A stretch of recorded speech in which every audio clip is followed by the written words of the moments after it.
A dad raises questions tonight after being kicked off a baseball field because of the way he looks.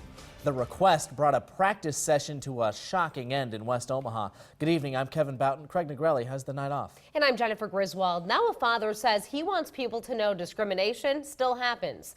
Reporter Kelly Bartnick spoke with the man and those in charge of the field. Kelly?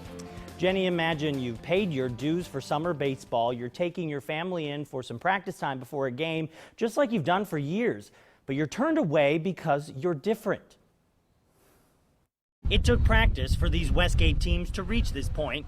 Unfortunately, practice is what Johnson Lawson can't stop thinking about. CWS is going on, baseball's wrapping up, we have state tournaments and things like that happen. So, we're getting in extra practice and it was interrupted.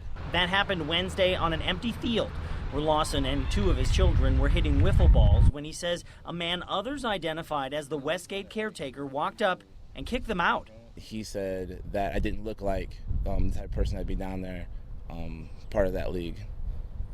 He is. He's a paid member for 3 years now. Lawson told the man that. He at that point said, while I'm sitting there on my bucket, that I was making him feel uncomfortable. And then that's when he asked us to leave the field.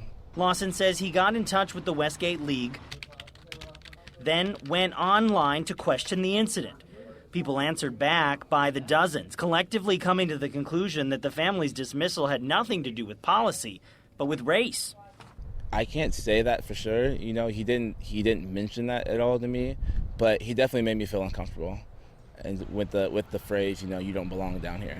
Westgate Athletics now deflects the wrongdoing, sending us this statement saying the organization was sorry to hear about it, that they rent the facility and the man is not their employee, so there's nothing they can do. Lawson says he's received a similar note. He sent me back was to help people identify that we play down at Westgate, that I should maybe have my children in their uniforms when we're down having, practice time swinging the bat.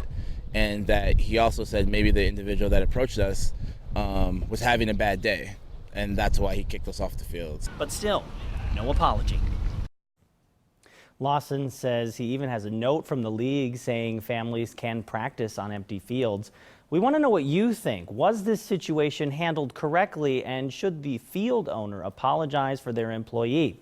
You can weigh in on our Facebook page right now. In the News Center tonight, Kelly Bartnick, Action 3 News.